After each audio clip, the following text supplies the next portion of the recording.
Hello, and welcome to the Boost Over Ball podcast.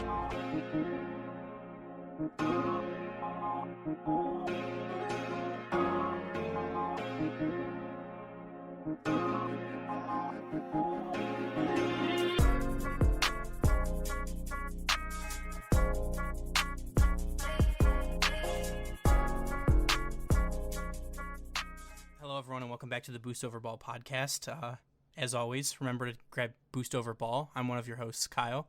And I am the other village idiot, Ace, Code Red Jack. Well, why do we stop using our made-up names? I don't know. I just didn't this time. It happens.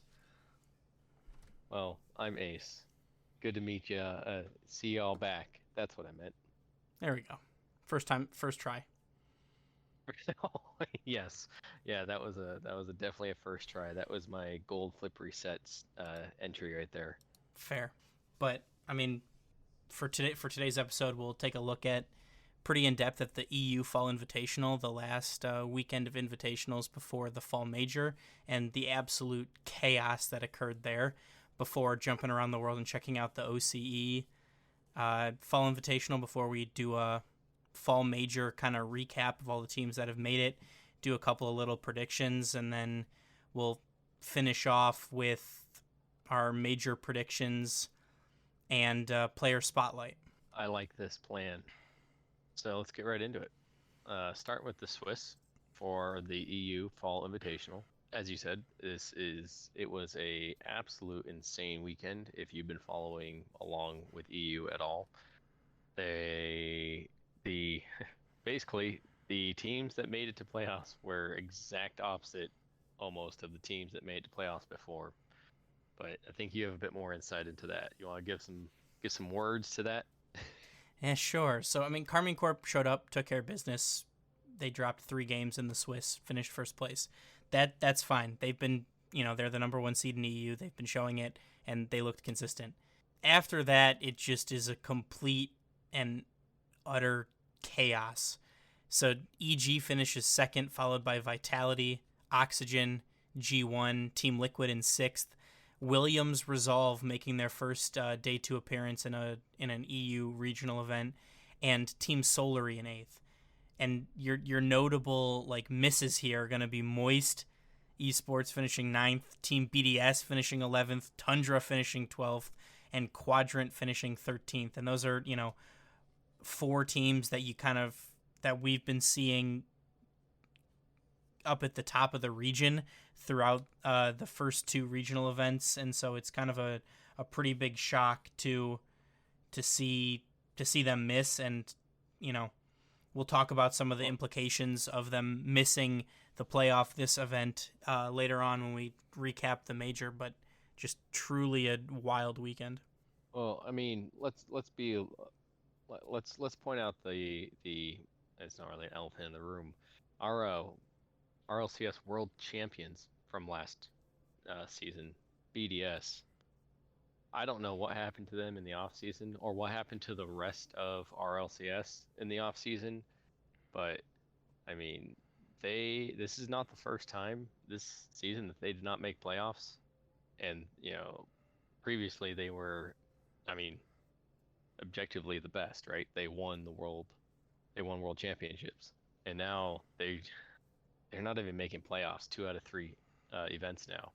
Yeah, I mean, I don't know if, certainly for the World Championships, the move to drop Mark by 8 and pick up Seiko looked like a good move, but kind of the further we get in, I don't know if it's them underperforming or if there's some kind of team chemistry issues that they're still building off of. But I mean, they have not looked the same as they did in the World Championship. They have not been nearly as dominant, and quite frankly, teams have been able to dispatch them quite easily. I mean, I don't think that they've ever made it further than quarterfinals in a regional event this split, and like I said, we'll talk about it more in depth. But because of that, they're not even gonna be at the major. Man, look how far they fall. Going from best of the best world champs to not even making the first major. What are some things that you think that a team like that can do to pull themselves out of it? Do you really think that this is, well, I guess as a coach, you've watched some of these games. Do you believe that this is their play style is being countered or some other factor in their downfall? I mean, it's looking like a playstyle issue currently. I mean, previously we saw them at the World Championship and we saw them absolutely dominate the entire season before that. Hmm. Before we went back in person for competitions, but they were winning everything, literally everything. They were just suffocating teams. They were a machine. Their offense was not necessarily like solo plays and things like that, but they just like suffocated and stole boost until eventually somebody made a mistake and they're able to capitalize. And if you fast forward to this season and this split, they are seeming to rely on those solo plays from Seiko, from Monkey Moon, doing just kind of the things that we've kind of been accustomed to seeing him doing, and it's not having as much of an effect. Where teams like Liquid, in my opinion, who is, I mean, I loved watching them. I got to see them uh, on the mainstream sweep BDS in round five, and they are a very team oriented offense. They play physical. They get bumps and demos, and it just like there's a very big contrast there where they're always looking to find a teammate or to be really unselfish, and I think that it's paying off. And for BDS, I think they're struggling to find their teammates, and I think that it shows in their play in the games that they lose that they probably shouldn't have. Thank you. I could listen to you talk about Rocket League all day. We should start a podcast.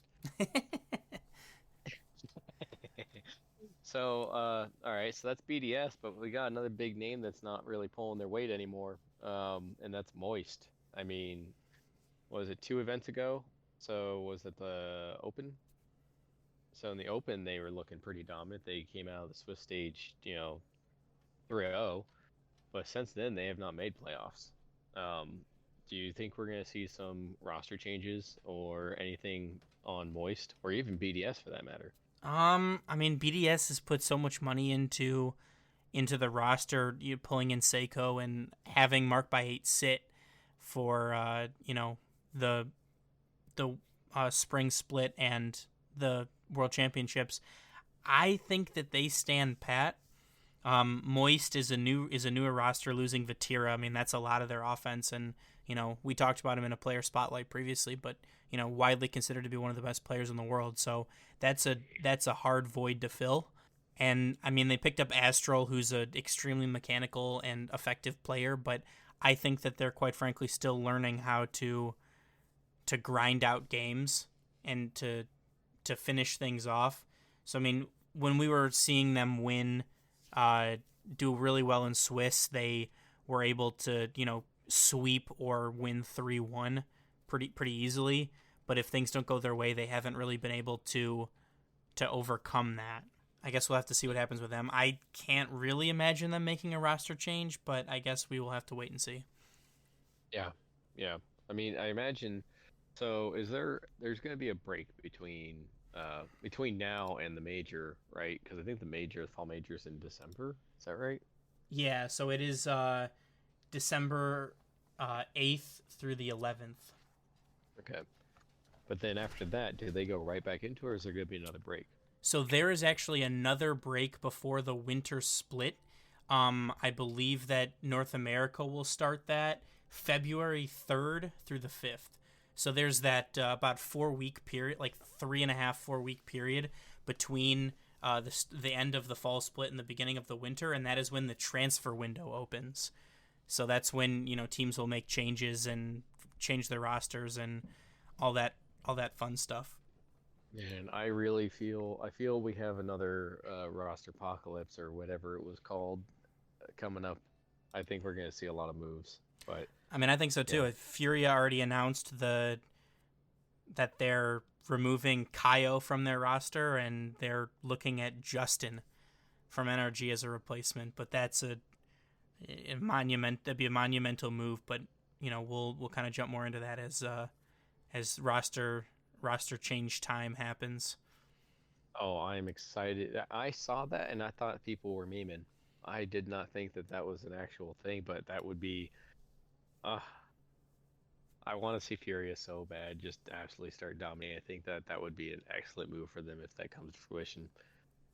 But uh, since we were talking about Moist, team that kind of took them out of playoff contention, Wayne's Resolve. I've not heard that name before.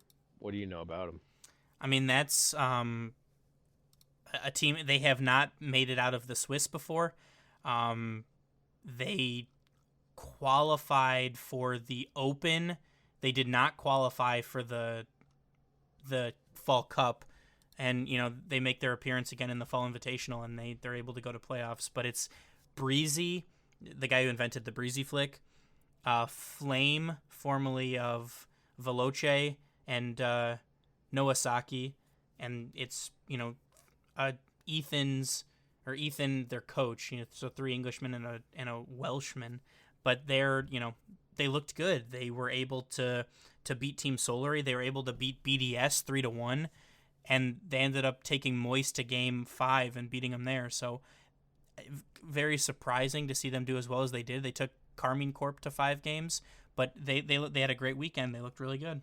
All right. Well, covering the Swiss, everything seemed pretty straightforward. We did have Auction Esports showing up again. I mean, after, I mean, they've been fairly consistent in getting to playoffs and ending up kind of, I don't know, I'd put them second, third overall in EU. Yeah, because they won an event. Yeah, there's not too much to say about them, or really about the rest of the Swiss. So we can just cut this. But yeah, let's move on over to the playoffs and what stands out to you in the playoffs for this event for the Invitational? So I mean, Williams Resolve was able to keep up some of the momentum that they had going. They took Evil Geniuses to Game 7. Carmine Corp shows up and they take care of business with Solary. G1 is able to dispatch Oxygen pretty quick, and Team Liquid, in my opinion, was kind of a dark horse, especially after their round 5 win against BDS. And I kind of didn't know what I was going to see, if we were going to see the team that got lost 3-1 to G1, or the team that swept BDS. And certainly the team that swept BDS showed up for the first day, as they're able to beat Vitality 4-1. When I'm seeing, we have Carmine Corp, they just sweep Solary, and then G1 does their work to Auction Esports. Going into semifinals, we kind of the same story. You have Team Liquid, who's just showing like they are really on a run since the BDS. Since they beat BDS, they keep this run going, and they absolutely trounce Evil Geniuses from what I can see here. And then Carmine Corp takes G1, 4-2. But what about this grand final? I mean, that was like moving into the grand final. You think, okay, Carmine Corp, had dropped maybe one game to G1 that they shouldn't have, but it's Carmine Corp. They've been so consistent. They've been so good. Like you kind of figure, this is, Liquid's had a phenomenal run, but this is it. Nope. Liquid came out. They lost game 1 and they regained, and they're able to take 3 straight before, losing 1 and then wrapping them up in 6 games. But, they were hitting highlight reel plays. The unselfishness in some of the passing plays that they had were phenomenal. They looked great. I really liked the way their offense was looking. And, like I said, after a game 1 loss, whether that be nerves or, a little bit of rust or, just kind of the gravity of the situation that they're in the grand finals, they were able to make quick work of Carmine Corp after that. Well, and I don't really have anything to add to that. You covered it very well. So I think that pretty much wraps up our playoffs, unless you have more you'd like to talk about with that. I mean, I'm certain maybe a motivator for Team Liquid is before this event, they're on the outside looking in at a fall major spot. So they needed to have a good showing, as did Evil Geniuses, as did G1. I mean, these are all Vitality. These are all teams that are fighting for their major lives, so to speak. And Some of them just fell a little bit short, but we'll touch on that here in a little bit. Oh, absolutely. I actually, uh, I forgot that when we looked at this last week, there was what, 9 teams within a couple points of each other Yes. to go to the major here. So yeah, I mean everybody showed up like they had something to prove, and some teams seem to have done that. Want to take this around the world? Tell us about Oceania. Oh, yeah. And now it's time to check in from around the world of Rocket League.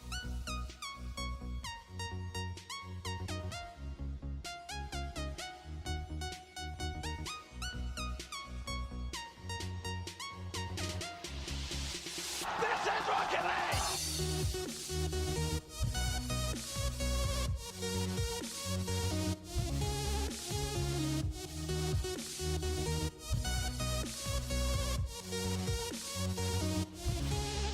For OCE, Team Power looked unstoppable. They had a perfect Swiss. They dropped one match in the quarterfinals against the Lake Show before sweeping through to a regional victory, taking down Pioneers in 4 games in the grand finals. Pioneers took third in the Swiss after a loss to placeholders, but they kind of avenged themselves uh, in the semifinals, sweeping placeholders, and so really the two teams that everyone kind of expected to compete for those two spots in Power and Pioneers are the ones who took the spots, and it's really a two team region. Absolutely. And so, this is gonna kind of lead us into our next topic, which is majors. But does Oceania have 1 or 2 slots They have in two the major? slots. Ooh, well, that's perfect because there are two two teams that are just standing head and shoulders above everybody else. Exactly. So going into majors, first, before we talk too much about who is in, who are you surprised is not in? I mean, the biggest shock to me is going to be BDS, right? Reigning world champions. They looked, pretty good. They looked good in that first regional until they didn't, and they are probably the biggest name so in Rocket League currently that's not in the major. I gotta say, I'm disappointed to not see Furia up there, but they did make the choice to go move up to NA and compete there, and I think that in the long run, that's gonna be better for them because they'll have better opponents, and so they can get better. But I would, I would definitely argue that if they hadn't moved, we would see them representing Sam for sure in this major. Yeah, I have no doubt about that. I mean, they definitely took the path of most resistance by moving to NA. I give them a lot of credit for having the courage to do that, but certainly, they have a much easier path, in my eyes, making it to major, making it to the world championships, and all that stuff by staying in Sam. And I think at the expense of Team Secret, but I mean, I think it's only a matter of time before they find their footing. They're going to make a roster change because they've already dropped Kaio, and so in my opinion, depending on who they pick up, they could be a real threat to qualify for the winter major and look to move forward towards the world championship. Yeah, absolutely. Completely agree with that. So starting with teams that we have that are in the major that we will be seeing in December. For NA, we got FaZe, V1, version 1, SSG, SSG. Love that team.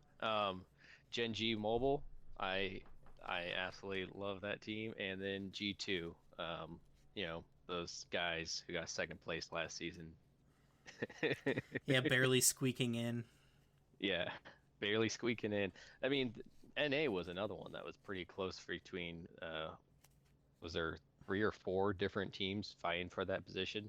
I think it was Um, 4 teams fighting for one spot, and I mean, we thought that was crazy. And then EU shows up, and you got 8 teams competing for 2 spots, and so it really just they had everything to play for. oh yeah, I mean, and talking about teams that didn't make it, like we're looking at, G2 did make it, so they took that 5th slot, but right behind them you have NRG not making it, Furia, Optic Gaming. So like there's some pretty big names just outside that cutoff line that a little surprising to not see up here. But also they're not really playing that well, NRG. Looking Yeah. at you.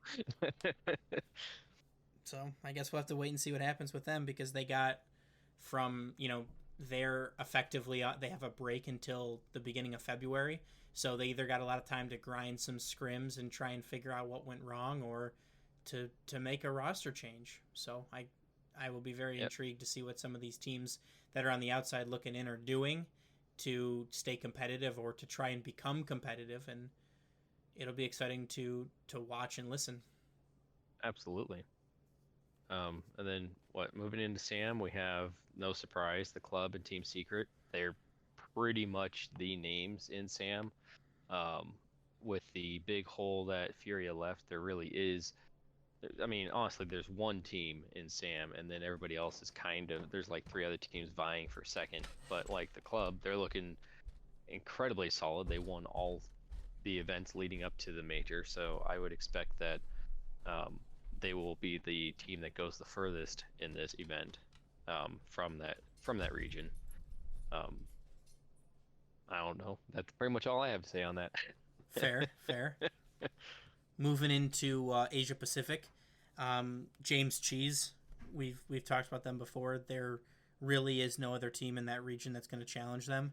Um, they have that region running away. They've won everything, and we will see them and how they stack up to other teams in the major. Moving a little bit west, we have Middle East, North Africa, and MENA.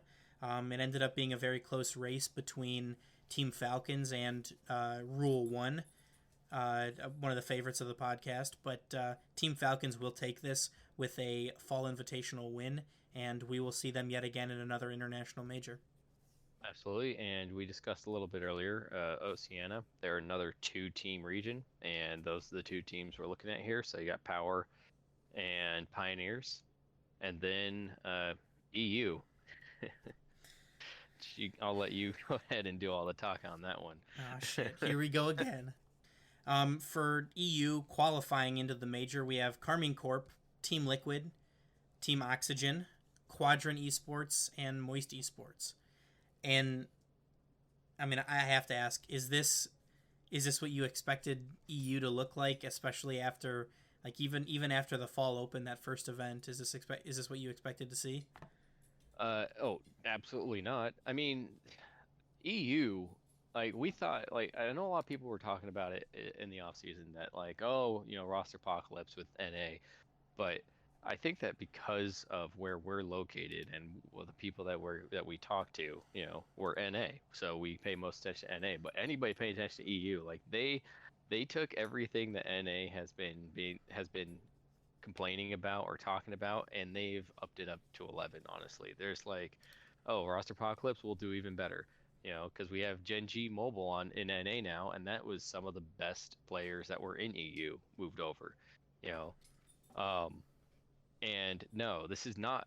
If I had 100 guesses, I would have put BDS in there. At least making it to the first major. So, um, absolutely astounding to me who we have in here, and I honestly, except for Carmine Corp, I don't think I would be able to call a single team in the next major. Yeah, I mean, I would tend to agree with you, right? Quadrant is a new team. I kind of didn't expect to see them where they were. Liquid has kind of been gaining a little bit of momentum since they kind of came together as the final iteration of their roster. We'll talk a little bit about that more later. A little bit of a sneak preview. For our player spotlight, we're gonna do Team Liquid's Oski, and they've looked really good moving forward. Oxygen continued to do well. They won the first event, and they have been solid throughout. And then Moist Esports, a team that kind of became an NA favorite at the World Championships, but they barely squeak in. They certainly did not make it easy for themselves. So Yep. moving, I mean, yeah, go ahead. oh, I was gonna say, I mean, G1 and Evil Geniuses were both right behind them. So like, I'm looking at the just the general rankings, and if you take away the points they got for making it into the fall major, that's a 2 point difference between them and G1 and 3 point difference between them and Evil Geniuses. So literally one series win or loss away from making it in. Yeah, I mean, it could not have been any closer for a lot of teams. I know that, for teams like BDS, for Vitality, for Evil Geniuses, for G1, they had everything to play for, right? They had a shot at the major, and they needed things to fall their way. And like even after Moist dropped in round 5 to Williams Resolve, the only way that they weren't going to make it to the major was if G1 and EG did not make it to the grand finals, and they both came very close, dropping in the semis.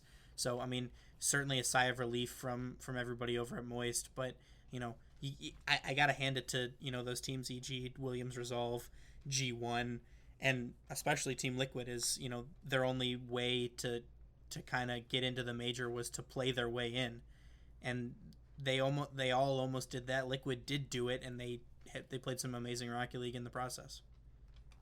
Yeah, I mean, and looking if you look just at the trajectory of some of these teams, like Evil Geniuses, uh, they have only gotten better with each event. So I wish to have seen them in the major. I'm excited to see what's going to happen next time we do see them because I mean they just got closer and closer to being in that grand final or semifinal each time that they've played.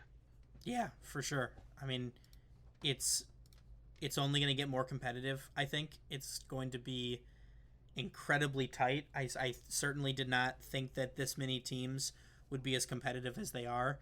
It certainly is looking like the more competitive region compared to NA, where we kind of got 8 teams fighting for 5 spots, where in EU it's really you know they may have 10 teams fighting for those 5 spots. So it's certainly going to be entertaining to watch. And, if you haven't gotten into EU Rocket League, maybe now might be your time to do so.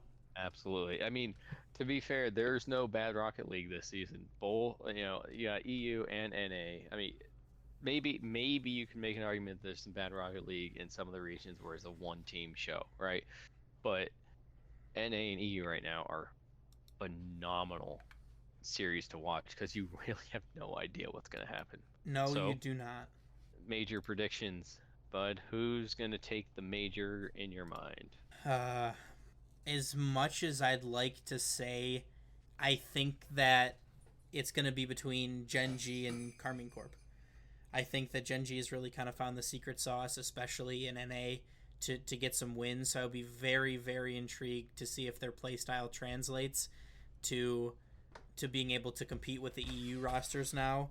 And I think Carmine Corp has just been so good and so consistent, up until the grand finals today, or like this past weekend. And I think that they've just looked very, very good. So I kind of see those 2 teams in the grand finals, and I think Carmine Corp takes it.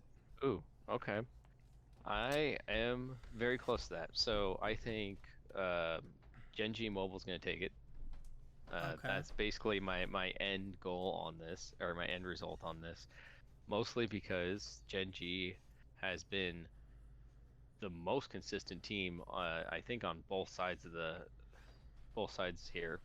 Well, I don't know. I guess you could argue Carmine Corp has also been because I think Carmine Corp and Gen G have the same record, second, first, second, or Yeah. second, second, first. So, oh man, I want Gen G. I want Gen G to do it because they're a brand new team. It's a really good story, and also I look at it as they are EU transplants, so they should have at least some sort of, uh, I don't know, I'd say leg up on versing their previous region mates. So I don't know, maybe they learn new tricks in NA that they'll bring back. But as much as there's my serious prediction, which would be Gen G Mobile, what I want more than anything else is to see version 1 take it with the most demos ever seen in a major. That would certainly do it for the entertainment factor. I mean, Com has kind of been on that path. They looked a little bit shaky in the Fall Invitational, where they only had to win 2 series to get in, so maybe that plays into it. But I I mean, you'd certainly like to see version 1 do well. As an NA fan, I'd like to see Space Station do well, see G2 play well, but only time will tell. So we'll see how they stack up to other regions. I'd be very interested to see how they play against James Cheese, where we'll either see that James Cheese is the real deal, they're just that good, or if that region is just really weak and they're able to take advantage of it. So we will be I will certainly be looking forward to seeing how everybody stacks up in that. All right. Well, insert music for the player Oh, spotlight that I we got don't one have. more. You got one more? Yeah, I got Never one more thing. mind. Um, Reverse. so I wanted to try something. I mean, we're gonna do a major preview episode probably the week before the fall major happens. With, we'll go a little bit more in depth in a segment about how everything's gonna work and explain Swiss better and things like that for people who don't quite get it. But I wanted to do. I've seen a lot of people do this, not necessarily for Rocket League, but for sporting events. Let's do. You got two predictions, like kind of your one. Like, not necessarily who's going to win, but like a realistic prediction. Like, I think there's going to be a good showing. I think that an OCE team's going to make it to the final day. And then like one crazy, like something is just, absolutely gone insane. Like James Cheese makes the grand finals or, something like that. So if you had, kind of those two predictions, what would yours be? So I guess with those prompts, I would probably put it the same, similar to how I put it before, which is I think that Genji is my realistic. They're going to take the whole thing. I think that what we're going to see is in playoffs, we're probably going to see maybe Team Falcons, but otherwise an EU and NA heavy presence. But I don't really see the other regions competing once they get into once they get put up against the NA and EU squads, or maybe the club also being in the playoffs. But I guess if you had to have a crazy prediction, I think that crazy prediction.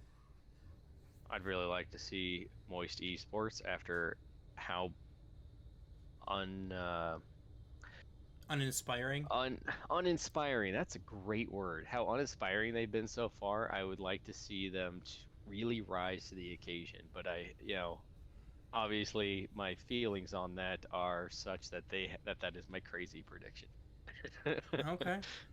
How about yours? Realistically, I think that we see. I mean, it's really going to depend how the bracket shakes out, but I would contend that we see a NA and EU top four. So only all the top four teams will be NA or EU. I don't think any of the other regions will crack the top four. That is my realistic prediction, and as something that I don't think will happen, but it's in the realm of possibility maybe. Team Liquid win the fall major. I don't think that's that crazy for how they've been playing, but yeah. Yeah, but I mean, they certainly have not, they haven't played some of the different teams. They haven't really had as much experience internationally, so, they're a very young team, as we'll kind of see with Oski here in a couple minutes. But, I think that they will do well, and I guess I could even do a crazier one. I think that Team Power from OCE will make the quarterfinals and be the farthest a OCE team has ever made it in an international major. That one's even got some trivia packed into it. I like it. Okay. Well, now can I do my doo-doo-doos? Yes. All right. Do-do-do-do-do-do-do-do. Player spotlight time. I'm leaving that in. I'm leaving that in. No. I knew it. As soon as I did, I was like, that's actually kind of good. He's going to leave that in. Oh, man. Damn it. All right.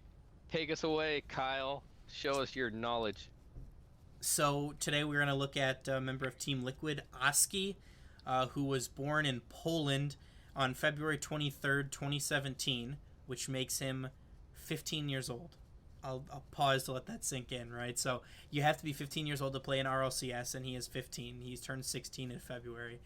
So Oski started his professional career, in quotes, in 2020, playing in B and C level competitions where there is not an age restriction, because like I said before, you have to be 15 to play in the RLCS. And from there, on February 11th, 2021, 12 days before his 15th birthday, Oski joined Team Liquid, replacing Flakes, and he joined as the same day that Atau joined, and they were able to round out their roster about 8 months later, picking up Chronic, formerly of BS Competition, and that is the roster that we've seen for a little over a year now from them.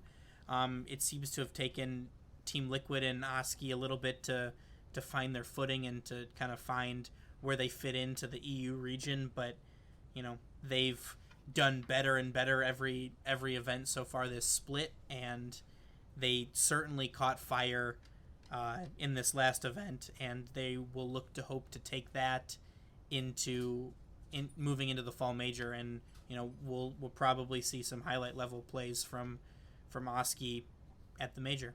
As somebody who is not that great at this game, it offends me how many of these people can't even drive. They can play this game, but yeah, they're driving in the game. They're not driving in real life. I know. Well, I hope that they don't take their Rocket League skills onto the street when they can drive, 5 years from now, 4 years from now. Yeah, or but I guess it's only a year. Yeah, I'm not entirely sure what the rules are in the other countries, but yeah, they certainly have incredible reaction times. The skill is undeniable from some of these young players. Daniel, Aqua, Beast Mode, Oski. There's plenty more that are nice and like 15, 16 years old.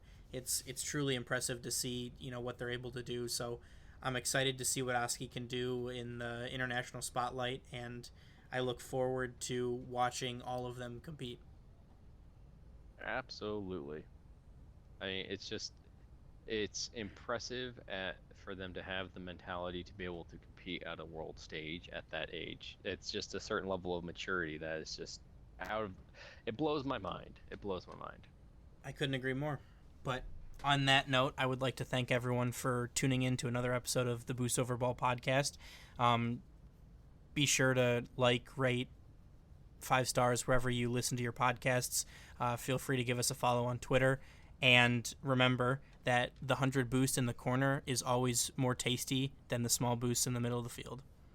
And you should always go for the boost first, because it'll help you get back to cover your open net.